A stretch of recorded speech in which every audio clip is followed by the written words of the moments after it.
Truckers are the heartbeat of America.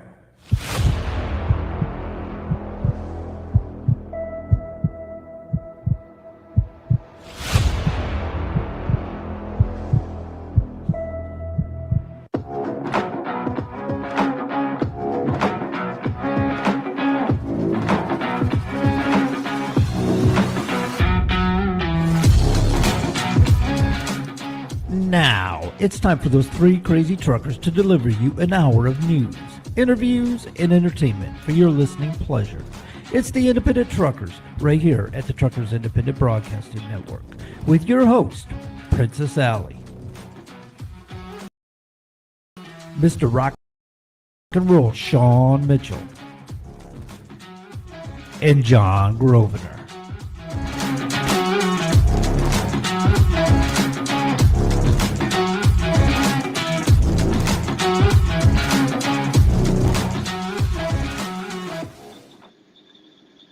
Good evening, everyone. Welcome to another Thursday night of the Independent Truckers Show, right here on the Truckers Independent Broadcasting Network.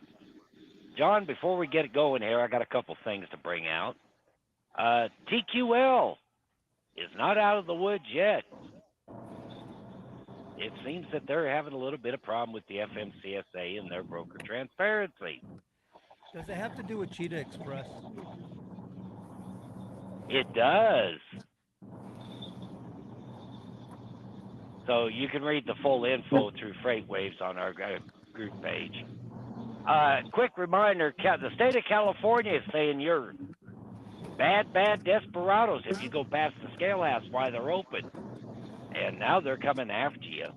You will get a ticket, you will get an inspection, and you may get an escort back to the scale house.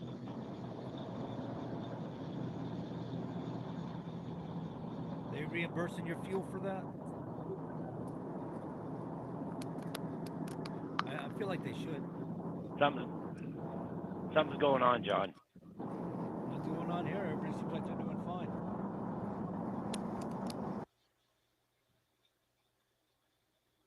Hi, Ellie. Hi, John. See, Ellie's working fine. Hi, Amanda. Hi, everybody. I see our late arrivals arrived. I'm sorry. I got me some Starbucks.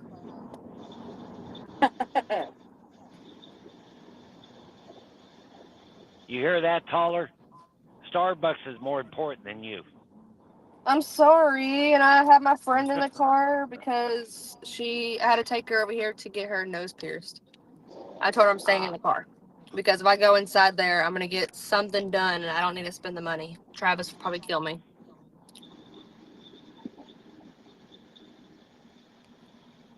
Figuratively speaking, not literally speaking.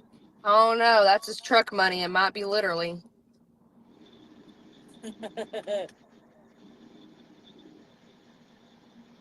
So anyway, Mr. Taller, you've been kind of busy in Frankfurt, haven't you?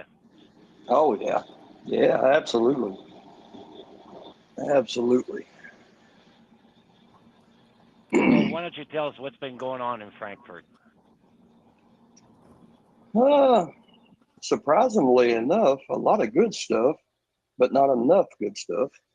I feel they've dragged their feet a little bit this session. I think they've got 6 days left of session, and a lot of good bills that's not going to make it through this year. That's kind of disappointing, but I guess at least they're getting something done. Yeah. But I've been up there a few times talking to representatives about bills that's been submitted. Some of them's passed through the House, waiting on the Senate, and it's even brought up yesterday when I was up there. Even brought up some bills. New ideas for bills and gathering support for those for next year. So next year looks like it's going to be a really good year in Frankfurt, and I hope to be up there a lot during the session. That's in the heart of my campaign season, but I still plan on being up there. Well, good. So we're going to start off right here. We'll just let Allie ask you a few questions about your campaign and what's going on. Sure. Well, so far, how's it going? Oh, it's going great. Going great. A lot of momentum. I talk to somebody new just about every day that's jumping on board, and it's going good. I couldn't ask for anything go any better at this point in time, anyway. Okay. Do you have any new plans? Any new ideas? No, so of course I'm pushing for less taxes. I mean, here in the state, but I'm pushing to make Kentucky a veteran-friendly state. We're not very well when it comes to being veteran-friendly on anything, and I'm pushing for that. I worked with Representative Lawrence, which is the representative in my district now that is not running next year, and been working with him on a bill. It's House Bill 503. It's not going to go through this year, so we're going to have to resubmit it next year. The simple reason it's not going through is because it's a state constitutional amendment. This year is not an election year in Kentucky.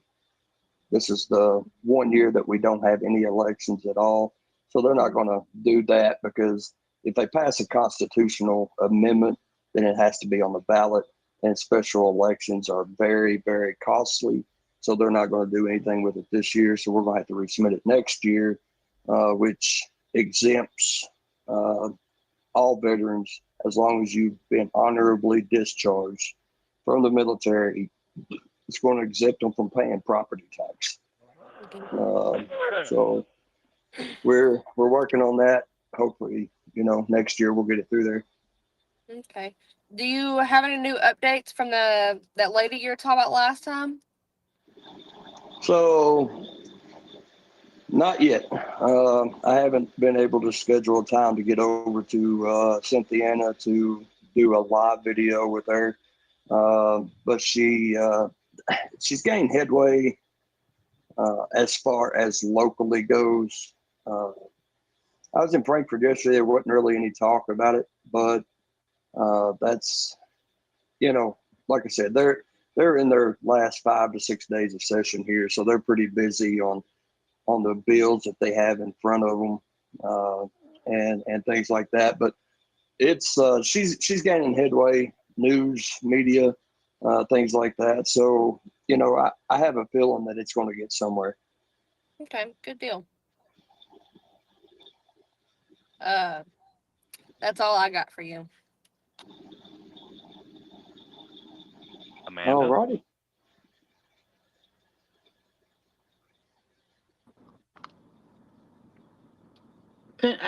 Kentucky's a big state for a bunch of veterans, right? Oh yeah, we have quite a few. I've actually got some town hall meetings with veterans set up. I had to cancel the one this weekend because there's a lot of veterans going to be out of town and they can't make it. So we're going to reschedule that one. But next weekend I have one in Bracken County. And then April the 8th, I have one here in Mason County. So, but yeah, there's a lot of veterans in the state for sure. I think honestly that would be really good. I think our veterans deserve that, Oh yeah, yeah, absolutely. There's a lot of things that we need to do for them. All the way down to something as simple as, and people don't think about it, but it's money that they have to spend every year. Looking at a lifetime hunting and fishing license. All the way down to that. I look to make Kentucky a fully veteran-friendly state. That way, hey, it'll bring veterans to the state. It'll up the commerce here, and a lot of veterans own their own small businesses. So, they move to this state with a small business, we gain a business. So, you know, I look for it. That's a smart move. And it might even Smart. open the eyes of other states too. That would be nice. That would be nice for sure. There's a lot of veteran friendly states out there, but Kentucky's definitely not one of them. Kentucky is known to be 20 years behind other states. But, you know, something like this, I push to put it ahead of a lot of other states. That way we can kind of condense that time frame.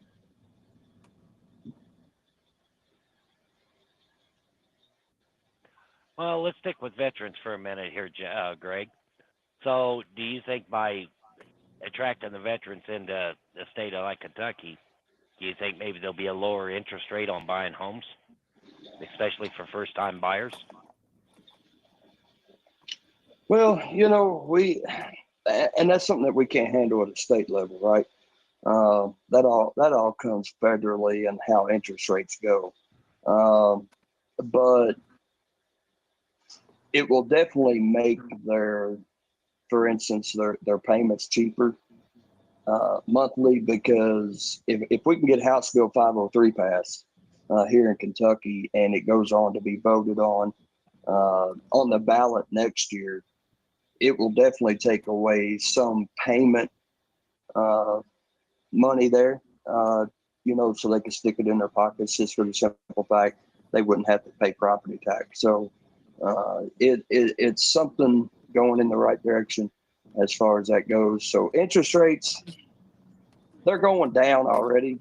I can refinance my house now with a heck of a lot lower interest rates. So the interest rates are going down as we speak.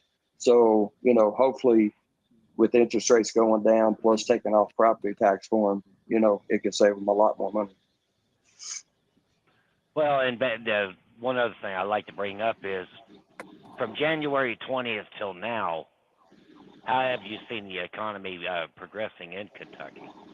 It sucks. I mean, if you add in, you know, 20 to now, it the difference between then and now, it sucks.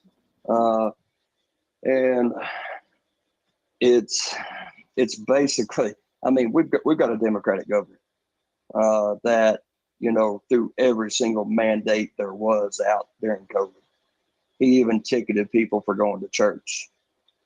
I mean, you know, he killed the economy during COVID. Hopefully, you know, next time around we get a good governor here in the state, and it, you know, brings it back. I could see a big improvement since January, and I'm not saying it's all Trump, right? I'm not saying that, but within the state government itself, within the House and the Senate, you know, taxes are under attack this year. Here in the state, a lot of good bills, codes. It's the Kentucky version of Doge, so it's the Kentucky Office of Government Efficiency. That bill passed out of Senate or out of the committee today, so it'll probably be up for vote probably Tuesday on the House floor, and hopefully they can get that through. So, you know, a lot of optimism when it comes to how the turn is going, I guess you can call it, here in Kentucky for sure. Do you think you might see sometime about fuel prices dropping? I can see it. I seen a thing on Facebook the other day. Of course, we all know I still call him the angry Democrat. You know, I seen him post that diesel is like 370 something and all this, you know, when's prices going down. You know, they're already going down. I see it right here. You know, it's 317 here. So, you know, it's about ready to break that $3 mark and get back down in the twos. I definitely see it going on down further. I do. I'm sitting here at Boise tonight, and they're showing it for $3.27 a gallon. Mm-hmm. And that's cheaper So, than it's been in how long? Oh, I agree. You know, I mean, so it just seemed like a week after Trump took office, things started dropping. Yeah, yeah. It's and you know it. I get it. You know, the stock market has lost points over the last few days. They're blaming it on tariffs and things like that. But you know, Trump's got to do some of this stuff to make his plan, to make his agenda actually work. It takes some of this to start to get it to where he actually wants it. And so, Right. you know, after that's over with, you know, eventually there's going to be no tariffs because he's going to have accomplished what he needed. And so I think a lot of people is going to see a big difference probably here in the next 3 or 4 months. That's going to be a significant feel, that's for sure. What's your thoughts on? So, what's your thoughts basically? And this is the last question I've got on cutting Ukraine off like he did.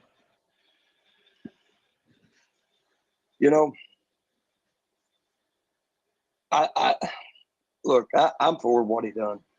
Um, just for the simple fact, how much money have we sent to Ukraine? What is it? What does it accomplish for Ukraine? They're still in war. They're still fighting, right? They even have our equipment that they're using over there. Did they buy it? Yeah, they might have, but they're still using our equipment. Have we not given them enough? They're showing us that they're not using what we give them the right way, or like Trump said, that war wouldn't have lasted 2 weeks, much less 3 years. Well, according to liberals, we haven't sent enough. We need to send more and keep on funding their asses. Well, you know, it's look where the left got them the other night during the State of the Union address, and got one of them tossed out of there. You know, And it's censored. And and censored. censored today. You're right. So you know, it's the left is all about spending money when right now we need to be saving money. Well, if anything, the left just embarrassed themselves the other night. I agree wholeheartedly. I mean, who wouldn't stand And up for it? everybody has their opinion on, you know, how we should stop spending money over in Ukraine. We should stop sending it, right? But everybody wants to say that Trump's in Putin's pocket. You can't you can't gain peace unless you have communication on both sides. You got to Trump if is you a master. Trump is a master at playing the game the way it needs to be played to accomplish what he wants to accomplish, yep. and that's what he's doing. So he had that media interview or did that interview on with he did that talk with in front of the cameras on purpose because he wanted people to see Absolutely. the mindset of Zelensky. He wanted people to see Hmm. where his mind was, what was going on, because he didn't want the backroom talk anymore. He didn't want to hear about, well, what went on that meeting was this, and what went on all the speculative bullshit. He put it out there for all of us to see it and see that it wasn't him. See, Trump is trying to make peace. Trump's not favoring Putin. Trump Yep. couldn't give a crap about one or the other. He just wants it done. He wants to stop wasting the money. He wants to stop wasting the time, and he wants to stop the threat within the globe. Zelensky, on the other Hmm. hand, wants to be in NATO. That's been a prize for him for a long time. He has eyes on NATO. He wants NATO, but the problem is we can't enter NATO. And the reason we can't enter NATO is because it's a contentious environment between Russia and Ukraine. They've always have Hmm. been. Russia started out in Ukraine. They have a long history, long before the United States of America, of this fighting and carrying on and going back and forth. If we let them into NATO, and they start their nonsense, they're going to drag us into World War III, and that's what Trump meant. He said, you don't have the cards and you're dragging us into World War III. What he meant was, we can't bring you into NATO because you guys can't get along. And that's going to Yep. create conflict and problems in the globe that this country can't afford. And no, nobody can. So, Nope. yeah, what was the other thing there? I mean, he was setting Zelensky up. The whole thing was a setup And that's why Vance went off like he did, because Zelensky was just insistent, trying to show the pictures, trying to turn the cards against, Russia. I guess Ali didn't like what I was saying, so yeah, she just fell off. So that more or less that's what was going on. They were basically playing chess with Zelensky. So then he cut him off. Is what he did. He cut off the funding because Zelensky wants to keep the war going, and Trump already told him, "You're done. You don't have the cards. We're not going to fund it anymore." So he cut him off.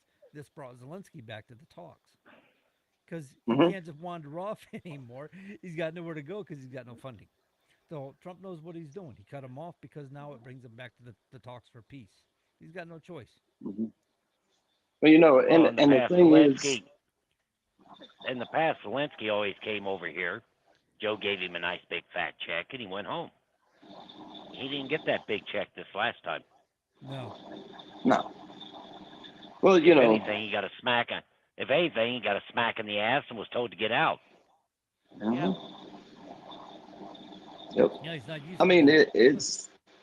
it's all the same no matter where you go, federal level, state level. You know, it's like the Dems. You know, the Democrats. They're oh, he's just that was all planned. That was staged. That was he's a Putin lover and all this and that. I mean, if they, I'm not even going to say if they would because they're not. They're just so far out of mind to think that all that stuff. They're so far out of mind, to not even stand up the other night to cheer for the little boy that had brain cancer. Yep. And I mean, they're in disarray, is what they are. Do you think, Toller, that the way that that was set and the way that the Dems reacted in regards to, I mean, even when it came down to the 13 families, there was no applaud, there was no standing up, there was no emotion behind it other than just pure pissed offness, right? Oh, that's all it was. But do you think that the way that they acted is going to help the Republicans keep the seats? The Republicans not only going to keep the seats that they have, they're going to gain seats in the midterm. And see, that's what I was thinking too. The way that everything is planning out, like it's panning out, like the Democrats are actually harming their vision from the American people. They're going to end up losing more seats. They're going to end up losing the next election. It's just they're helping us out actually with the way that they're acting. But at the same time, it's like, come on, when is the divisiveness going to end? Well, it'll end when and this is going to take a while. You know, it'll end when they actually sit back and say we have no prayer of winning anything hardly now. At a federal level, Right. and say we don't have a prayer to win a presidential election. We only have a prayer to win, a handful of seats in the House and the Senate. Um, and they sit back and they just regroup totally. And that's going to take some years. That can't happen overnight. Um, it's going to take some time. Which this And it's not past going to be what's that? with the past election, I mean, look at the map. The map was red. I don't think I've ever seen the map that red. Well, and that's what you're going to see at midterm. Um, Midterm elections. I'm not going to say that the Republicans are going to have supermajority in the House. I'm not going to say that.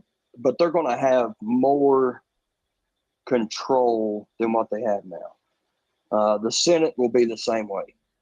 The Senate will be more controlled toward the right than it is now.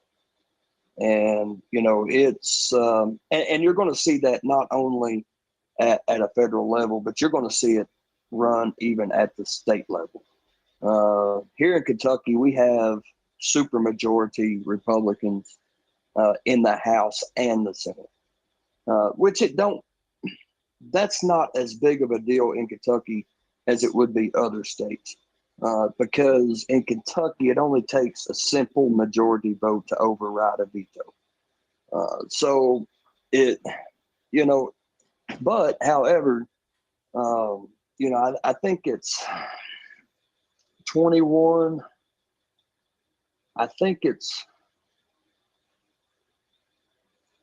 like 78 or 79 to 21 or 22 here in Kentucky in the state house. I really think that in 26, my prediction is here in Kentucky in the state house, it's probably going to roll to about 90-10. Wow. So, what's your thoughts about Trump wanting to take back over the Panama Canal? Go for it. Do it. You know what? It cost us a lot more than $1 what we sold that sucker for. It cost us thousands of lives. And that's a price that you cannot put on that. You can't lose thousands of lives and just go and say, okay, give us $1 and we'll give you that thing. You can't do that. Under the Carter administration, the reason why it was give back to Panama is because they felt it would be extinct with some of the bigger ships coming out. Do you think there's maybe such a thing they'll widen that out now and we'll take back control of it? I think we'll take back control of it. It's not going to happen overnight. I see it happening maybe sometime in year 2 of Trump's term. I think we're definitely going to take control back of it. And, the right thing would be is tell them, say, okay, we'll give you your $1 back plus inflation. Total cost of about $6.28, if I remember right.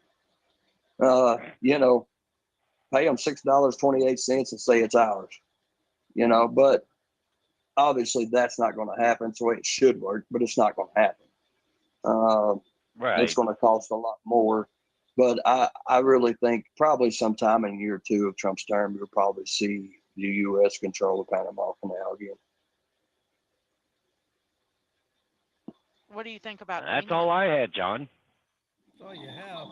Oh, Yeah, I think it was within the agreement of Panama Canal that we gave it back to them. We built it because we needed an access between the Atlantic and the Mm-hmm. Pacific, and it sure did help a lot for commerce, and not just for our sake, but for many people.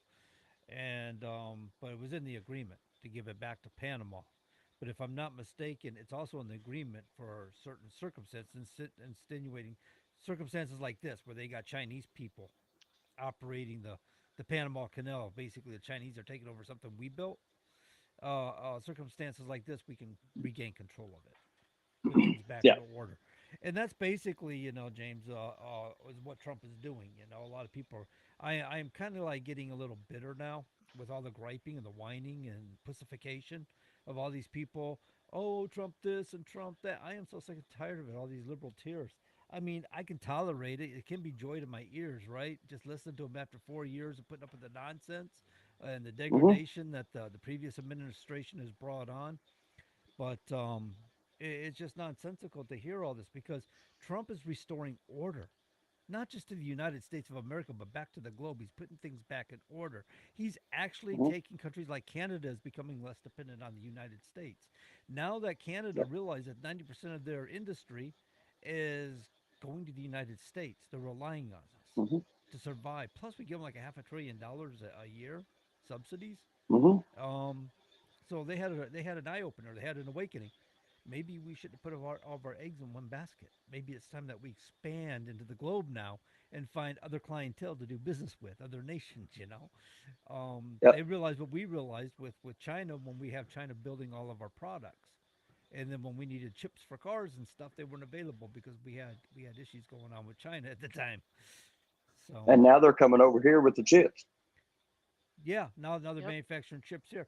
So I imagine somebody who's running for House, you must be very much looking forward. You see the value in the tariffs, because the design of the tariffs are to bring industry back to the United States of America. America's always had a great, strong economy that the world relied on. But what Trump Yep. sees is by outsourcing and creating trade imbalances that Mhm. we basically cut off our nose and spite our face or cut our own throats.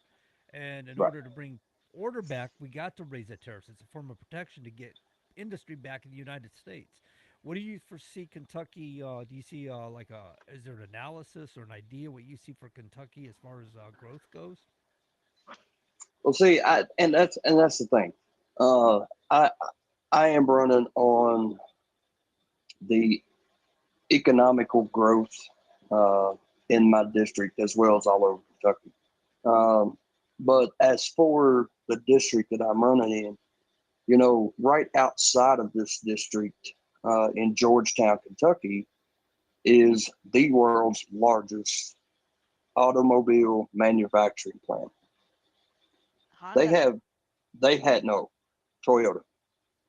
Oh, good. Um, they and they're getting ready to add another 1 million square feet under roof to that plant.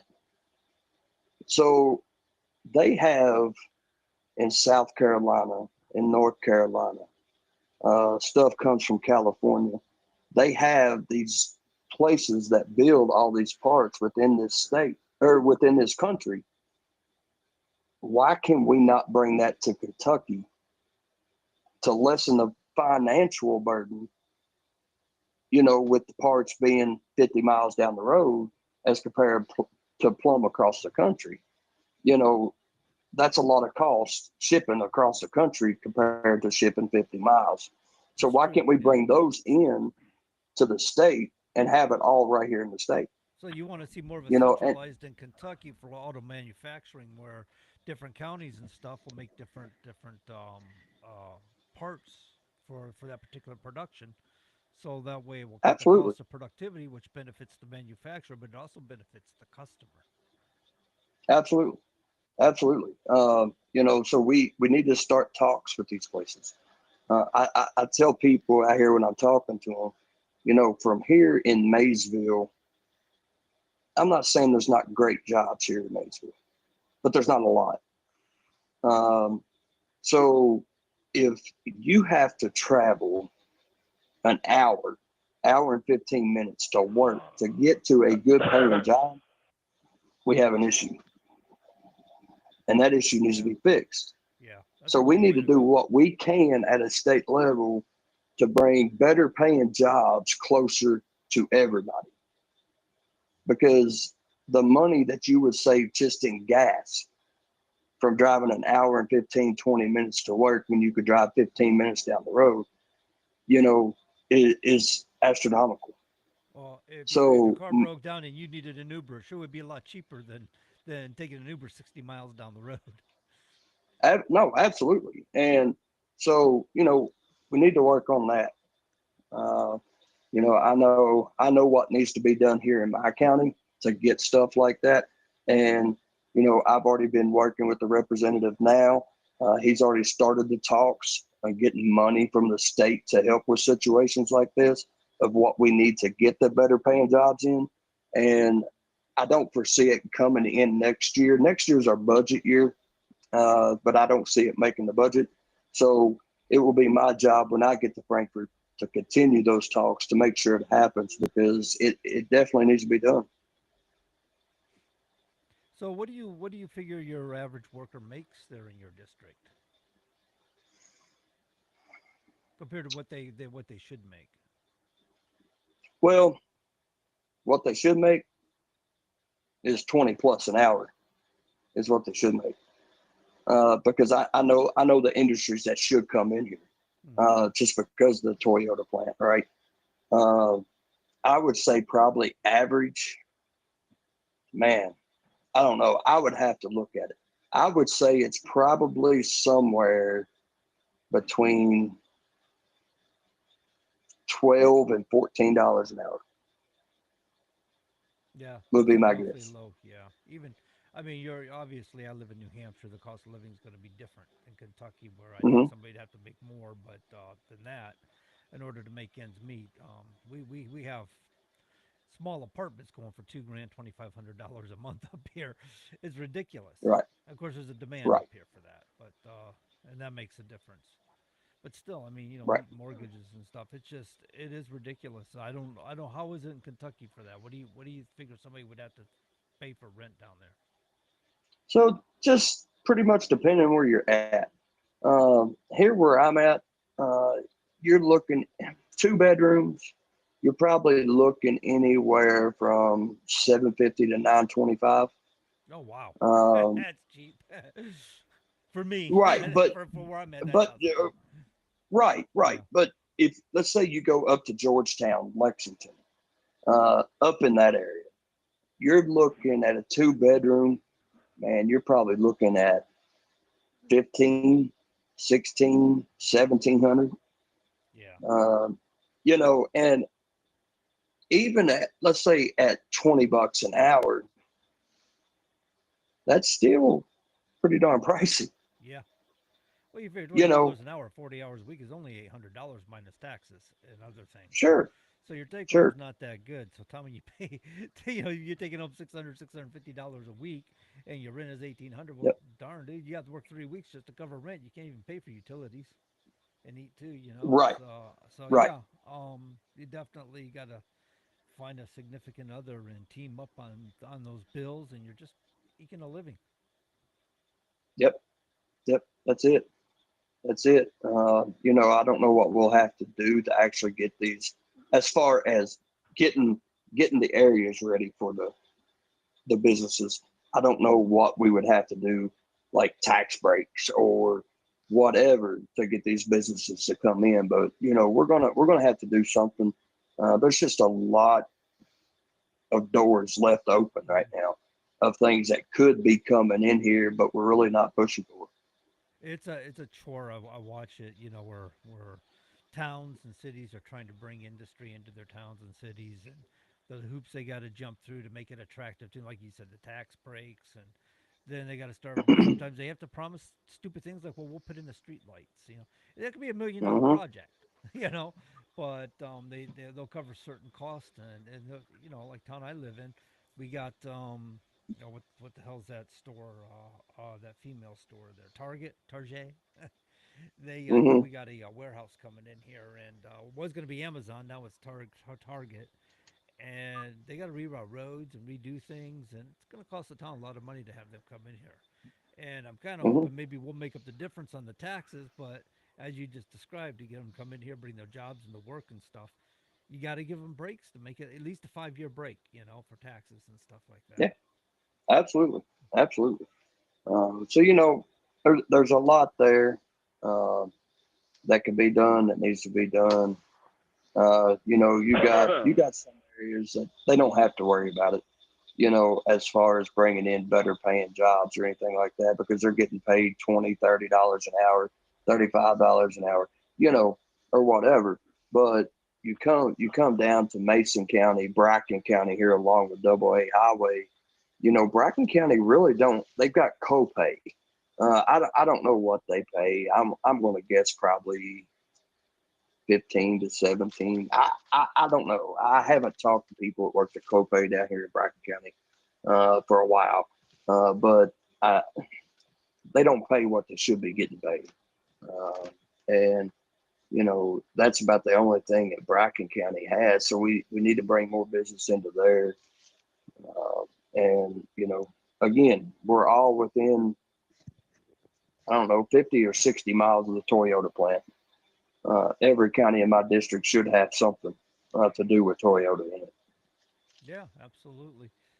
Do you think with Trump tariffs, and if Trump does, if the dream of Trump, the golden age of America, comes true with Trump, what do you think that'll do for the trucking industry? I, you know, I would like to say it's going to help. Um, the one thing that I know And he froze up. structure of the Oh, there ATA he is. to make that happen. I think to get what the trucking industry would need to make it such a successful industry, to make it to what it used to be, I think it just needs to be a major reconstruction of the ATA and the FMCSA. Well, The problem with regulation is, I'm to the point. I think that we need moderation over regulation. It's enough with the regulations now. It's nonsensical. They can't seem to get it right. It takes a long time to get a regulation in. When they get it in, it's a mess, and nobody knows Hmm. what to make of it anymore. There's been too many cooks in the soup, and too many cooks makes a bad batch. So, but if Well, we had moderation when it comes to transportation policy, there's the laws in place that we could actually put committees together, committees per sector of the industry, and start laying some groundwork how trucking can be reasonably profitable again. I mean, honestly, right now trucking's at a profitability rate of maybe 2.5 to a high 6% profit margin. That's nothing. yeah, How do you expect any yeah, growth off that? That is nothing, absolutely nothing. yep, The cost of business yeah. is No, far you're, too high and exceeds the risk involved in operating a trucking company. yeah, yeah. As far as helping on the price, of the cost to run your vehicle, to run your truck, I think you're going to get a little bit of help when the fuel prices do go down. Uh, you know, filling up for, you know, $600 compared to $1,200 or 13 or 14, $1,500. You know, that's saving a lot of money each time you fuel. It is, but Uh, what happens to the rates when the fuel goes down? yeah, I Do know, they and, drag it and down with it? you Like, know, oh, well, you're getting a break, so we should just cut the rate. It's already cut at $1.80 a mile. The guy's not making nothing. right, He's already running in the red. Yeah, we already know he's right, gonna be making like two and a quarter at least minimum. right. You're getting paid $1.80 a mile. And what's it cost to run your truck nowadays? Probably what, 205? Well, the ATRI came out a couple years ago saying that the average truck should make, on average, and should make, it depends, there's flexibility here. Some could do less and some could do more or need to do more. But overall average 227 a mile. That's to be Yeah, reasonably profitable. And sure. um And and it's funny because I get with people, like I put out a thing about cheap freight, and I bring that up to somebody. So they give me the program response, right? The Kevin Rutherford program response of, well, everybody has different rates and different fluctuations, so you can't really define what rate should be. That's a Bullstein answer. What that answer is, it's programmed for you to give that kind of answer so that, in brainwashed manner, so that it'll diffuse the argument. Because, well, how do you respond to nonsense like that, right? So, right. but the fact of the matter is, you're in business to be profitable. Have you ever seen a Fortune 500 company say, hey guys, we need to cut our profit margins down to the bare minimum. We need to get down to 2%. What Fortune 500 company ever said, I want my business to be down to 2% profit margins? I've never heard of Zero? that. And neither is anybody else listening because it's No. stupid. But they got people in this industry believing that to be true. Right. Yeah, no, absolutely. It's that's for sure. And, you know, I I'm willing to help do anything to make it more profitable, if there's anything I can do. Do you think maybe Uh, as a representative in the Yeah, state well, of just Kentucky remember that, one thing, hey, John. huh? We never accused Kevin Rutherford of being mentally stable. Well, I think he's a shill. To be honest with you, if we're going to bring up names and be honest about it, I mean, ultimately, as a human being, I don't know him, right? But knowing his work, I think he's a shill for the ATA. I mean, anybody that's going to tell anybody you can work for $1.50 a mile and getting people to believe that has got to be. sure. What other purpose would you have to tell people that kind of nonsense? Why would you not, trying to be a trucking guru, why would you not try to teach people how to be more profitable instead of tell them to cut their Hmm. profits and tell them that 227 is just far too high? That's not radical, dude. There are trucking companies out No. there every day, all day. Them big corporate mega carriers. You know damn well they're driving for $5 a mile, $4.50 a mile. Some of these loads. Maybe not I every mean, load and not all the time, but they're getting it. the least I can hope for when I go to Frankfurt is that I'm on a transportation committee. Well, I was I gonna say, mean, as a representative, can you not contact the FMCSA? I probably can. Um, I that's something that I would definitely try, You for know enough sure. people to get you Um, there. What's that? I said, you know enough Curtis people that can get Curtis you did there. it for Indiana. If I can, I definitely will, for sure. It's at least here in Kentucky, if I get on the transportation committee, at least somebody on that committee will have a CDL in their back pocket. And at least Yeah. somebody on that committee has drove a truck before. Uh, you know, at least somebody on that committee's got over 1 million safe miles out there on the road. It's, and look, I understand people say, okay, transportation committee, or the head of the transportation department in DC. You know, one thing that we got to understand is, and I've got to understand it, right? Because I say I'm going to go in there, I've got 10 plants out there on the road, over 1 million safe miles, you know, and I've got a CDL still in my back pocket. But one thing I've even got to realize and keep in my mind and understand, transportation is a lot more than just a trucking industry, right? Yes. It's trucking, it's air, it's railway, it's Busing. on the river on a boat. It's everything transportation. If it's transported, it is transportation. And so, there's going to be some things even on the transportation committee. I'm going to be like, what the heck is this? Right? I know nothing about this industry. Why am I even going to try to vote on something like this? But that's when I have to make myself knowledgeable of that certain industry. But as far as the trucking side, I will definitely do what I can, what I know is right, and what I know that should be done to get that done here in Kentucky for sure. I just yesterday when I was in Frankfurt, I drummed up. I was talking to Sean on the way up there, and two things popped up in Sean and I while we was talking. And I was like, I want to push for that today, alongside of what I went up there for. And next year, I've got representatives willing to work with me to come up with two bills to get in Kentucky next year. One of them is similar to the Arkansas House Bill 1569, to where you have to speak and read fluent English in order to obtain your CDL. If you get caught, I think in Arkansas, it's like $5,000 fine to the driver, $10,000 fine to the company. If you get pulled over, if you get pulled over and you cannot speak fluent English, bam, you got that fine. If you can't read fluent English, you got that fine. It's bad to say that we have to bring bills up like that whenever it's in the trucker's Bible that you must be able to read and speak fluent English in order to obtain a CDL. It's in there, but obviously it's not working. Well, So now we have to make laws. it's a safety issue, right? Absolutely. I mean, Absolutely. if you can't communicate the risk, how can you be driving a truck?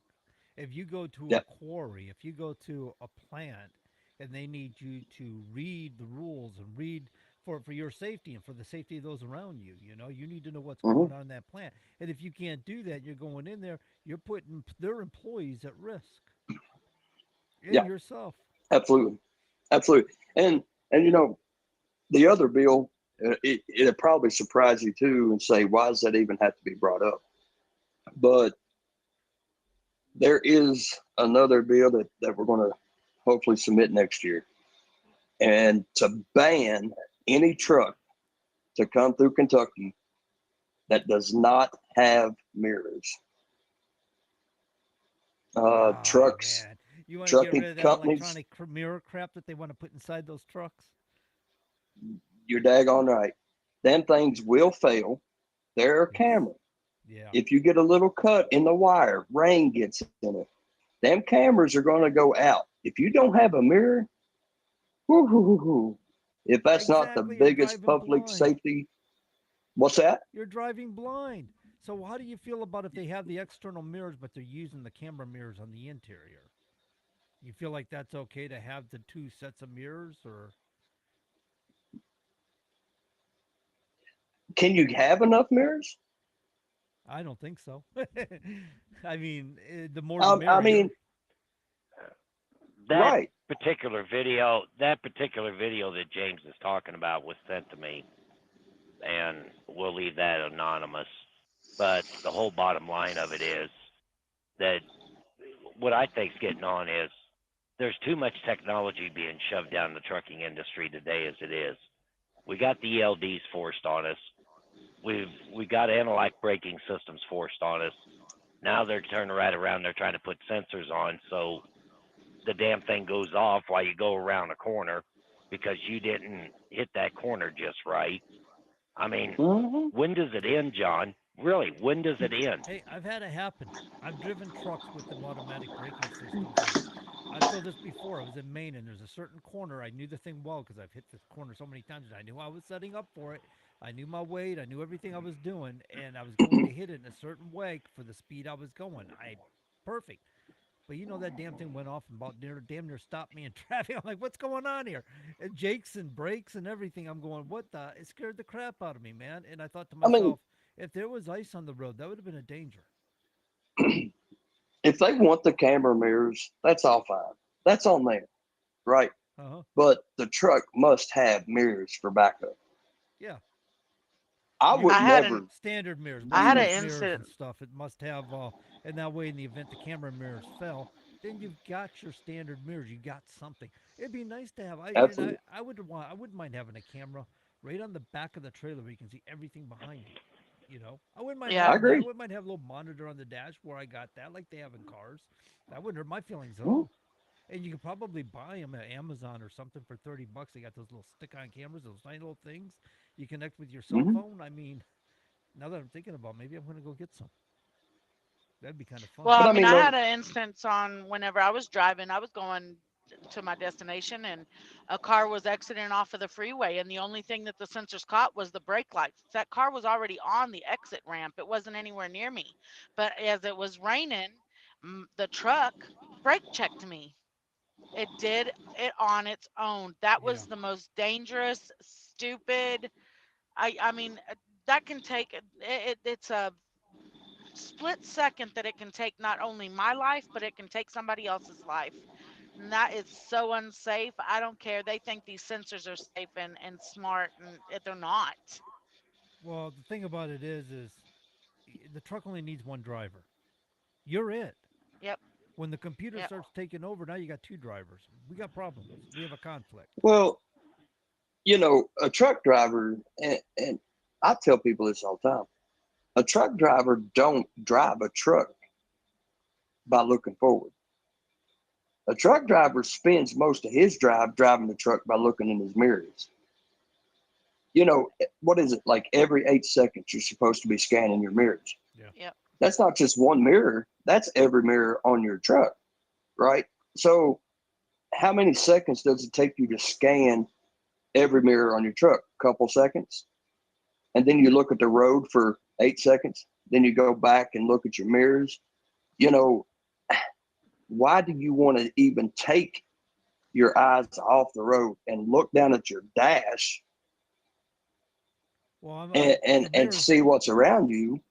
the electronic mirrors are supposed to be, and here's my issue with them: is they're supposed to be by each door frame, right, on the inside instead of the outside of your truck. But the problem is now you're taking up space inside your truck and your windshield, and it seems to me Mhm. that may be an issue within itself. But either way, Yeah, you're going I to have mean, some sort of it's visual obstructions. But one of the things like I about said, if you want checking to your mirrors, use them, but at least have that backup. but since you brought it up, one of the things about checking your mirrors, it's not just looking in your mirrors. I don't know about you guys, but I car count. I've got a red car, behind that a black car, behind that a white car. In my left lane, I've got this. There's a pickup truck in front of me. There's in front of him. There's two motorcycles. You car count. You're keeping track of your environment and the change of your Yep, environment. Oh, the red yep. car just pulled off on that exit ramp. He's gone. Mhm. Is that Uh-huh. isn't that the proper thing to be doing? I mean, I don't know about you guys, but that's how it's always been for me is paying attention to the cars around me, the vehicles around me, who's who, what's what, how they're driving. This one looks kind of Well, yeah, erratic. I'm because if you expecting see something them, from him. they may be in your blind spot. There you go. If you don't Because know they what get lost. vehicles are around you, they may be in your blind They spot. get lost in your blind spot. You'll do that when you get experience. You'll do that. You'll be going, "Where'd the red car go?" And that's it. What you just said is it right there. And you do that. You know, a lot of people's like, "Oh, you're crazy," but a truck driver is the best at knowing what a vehicle's going to do, what a driver's going to do, because you watch their actions as they're coming up on you. You watch their actions as they get to your driver's door. You know whether or not if that vehicle is going to cut you off or if they're going to stay in that Yeah. lane. Yeah. You can read that driver good enough to know, like, oh crap, I better take my foot off the accelerator and just, put it over the brake, because you know he's going to cut you off, Yep. and you know that you're going to have to be slowing This down. is what you call Yeah, they don't preemptive call us action. professional drivers for nothing. Oh, this is what you call preemptive action. You were taking action ahead of time. It's better to be safe than sorry, as my grandmother used to say. You're taking preemptive Yep. action. It's better to break now and sooner and look foolish than it is to say, it's not I'm not the one to blame. I'm not the one that fought here for in a collision and keep motoring on it. That's just stupidity. Right. Hmm. Yep. So, James, we got about a minute left.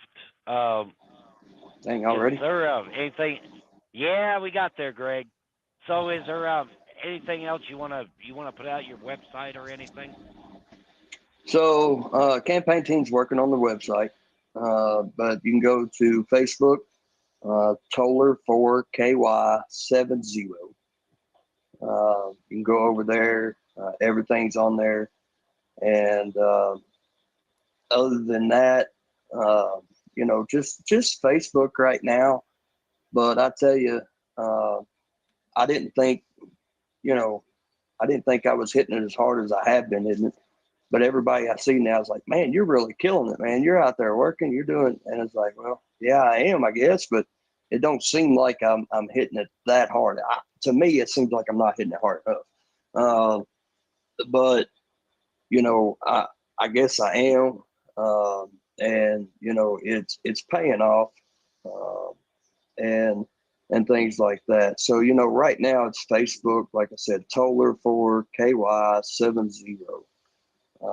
You can go over there, and the website. Or I've got the donation link and things like that over on that page. If you want to donate to the campaign, and if you don't want to go over to the page, it's real simple. The only thing you got to do to donate is just text KY or Kentucky, KENTUCKY70 all together. You could text that to 888-444-8774, and they will text you the link to donate to the campaign. Well, look at you getting all sophisticated. He's a professional campaigner, I'm Hey. telling you. a candidate. I'm rooting for So, you, John, Toller. next week we got Mandy and the crew coming on from the truckers table. All right. She's got a few things she wants to get cleared up on some issues that are floating out through the Coconut Telegraph. Uh-oh. Uh-oh. So she would like to straighten all that out. Is it going to be out there before it gets to us? Do what? I says things move quick in the. Oh, it's already out there. Oh. Yeah. But we're going to get it straightened out, and we're just going to we're going to take the gloves off and just let them fly at it next week. March 20th, Kyle Sinclair will be on board. Yeah. Allie's favorite politician. And then, Oh, Toller. Oh, shots fired. and then April 3rd, Dr. Dan Stock will be on board. And Dr. Stock's got a few things to say, too, about the trucking industry, John. Well, this show's getting to be sophisticated. We got politicians and people connected to the Trump campaign and doctors coming on this show. I don't know about you guys, but I think I would have to start wearing a suit and tie. It's not that bad. It's bad enough, but it's not that bad. Yeah, I'm telling you, man. Well, I mean, I wear a hooded sweatshirt, so I guess I'm like that one guy from Pennsylvania, Fetterman. At least I could show up, I guess, into Congress wearing a hooded sweatshirt. Don't There you catch go. me wearing shorts and Crocs, though. Well, you see Well, the Toller, all I president can of say is, Ukraine. He shows up to talk to There Trump you go, in Sean. sweats. Oh yes, John. We need to get him a pompadour and start next time he comes on. We're going to get him a pompadour, and we're going to play Tough Enough. Tough enough. Oh my God, I remember that. We're we're Fabulous we're Thunderbirds. reviving Tough the enough. red suit. Toller, do me a favor. Will you take that information that you just gave everybody? Will you put it like in the comments or something on the page? I would really like to donate to your campaign. I sure will. I really, Do I it right really now. do. I really do think that you're gonna kick some butt and take some names. You're gonna do awesome in it. Now, I can't say that Kyle Sinclair is my favorite because that would just be me being kind of biased. But yeah, being the fact that he's in Texas, but Toller, you're coming in pretty close to first place. Okay. Well, thank you. Look at you earning respect Yeah, here. The I, sophisticated truck drivers got getting all these high-end profiled guests coming on the shows. well, I appreciate it, and I'm putting that in there I now for you. I Thank you. I can't help it. I make a phone call and they say yes. And I think that'll help a lot with others too, because they'll be able to see all that information on the page and be able to do that. One of these days, I'm working on a Sean's good gonna show get. for you too, but this might take a while to get for you, but hopefully I can get it. One of these days, Sean's gonna get Donald We'll Trump on just this leave show. that I'm on sure the of back burner. Yeah, I'm just saying, Do what was you saying, Grosvenor? I was saying one of these days, Sean's gonna get Donald Trump on this show. I'm just sure of it. I don't know what he's gonna tell him. Hey, Tucker Carlson wants you to be on that show with them truck drivers. What's the name of that? Oh yeah, the Independent Truckers Show. Yeah, Carlson says he wants to be there and he wants you to be there, Mr. Trump. And then he's gonna call up Tucker Carlson. Hey, guess who's gonna be on our show? Look, all I can say is I would be happy and ecstatic to have Trump on the show, but I can tell you I would be happy and ecstatic to have Charlie Kirk also. Oh, you want Charlie Kirk? I want Charlie Tipping Kirk. Point USA. Why not Joe Rogan? Well, Charlie. Joe Rogan's good Charlie too, did but have Charlie did have an interview with Galvin the other day. oh It man. didn't go well for Galvin. Uh-oh. So, Is John, that's all I got this week. What do you got? Well, I guess I got to close out the show. Is he having Harry Sisson on next? No, hell no. Oh no, I want Harry to come on. In fact, Harry and Parker were bragging last week that they went over and agreed to be on a podcast, but the podcast wanted $10,000 for them to show up. So I'm issuing a challenge to those two pinko commies. It don't cost nothing to come on this show. I've offered 3 or 4 times for you to be on the Wednesday night show because I would love to really see Chris have a good time. But if they want to come on, I'll bring them on. And it would be awesome because then their asses can't mute nobody or drop them off the panel. Oh, is that what they do? Every time the going gets tough, they just drop them? Yes, he Well, just yeah, drops besides, them. well, not only the fact is, but he don't get no gifts here, John. This is true. He's got to be motivated with free gifts. So, I don't know, man. This way. This is the first time I got a Charlatan free gift for Harry. They can't debate on somebody else's show. They can only debate on their show. and for the Me, very you know reasons what? I'm gonna turn my described. camera on for this one. I got a good gift for him too. No, no, no, no, no, no, no, no, no, no, no, no, no, no, no, no. Yeah, No, no, that one I'll give no, it to him. no, no, no, no, no, no, no, no. No, I No, think no, Sean, no. Why? What, Sean? No. What gift do you have for him, Sean? He's saying that's too good for him. I'm not giving it to him right now. I'm not giving it to him right now because Toller would like to put this on another platform. You know, Oh, you know who does some justice for Sisson? I mean, I don't even know who Harry Sisson is, right? I've never looked at crap of his, but ugh. Anthony Court takes clips from him and makes the funniest clips out of them. You know, like Harry will say something like he's saying something that's supposed to seem outrageous, and Anthony's like, he's eating Cheetos. He's like, yeah, right. That's what we expected. What do you? Oh, did you have Oh, more? and No? that reminds me. That reminds me, John, because Anthony Court's going to be coming on the 20th as well. Oh, Uh-oh. double whammy. Or double good. I Plus, don't know. I've got a Maybe it's couple not the- people lined up to ask Kyle a few questions. No. Both of them are involved with military. Well, Kyle's gonna have a Oh, good John, night that night. all I can say is, you know, if there's anybody off of any platform or any social events or any kind of friendships that I have, the man that's coming on this show is the absolute best. He's so calm and collective. The details that he goes into, the way that he speaks, that man is a genius. And I say, if there's any way to get him on that ballot for 2028 for president, I would do it in a heartbeat. Somebody's in love. You're gonna love him, John. Who, I know Kyle Sinclair.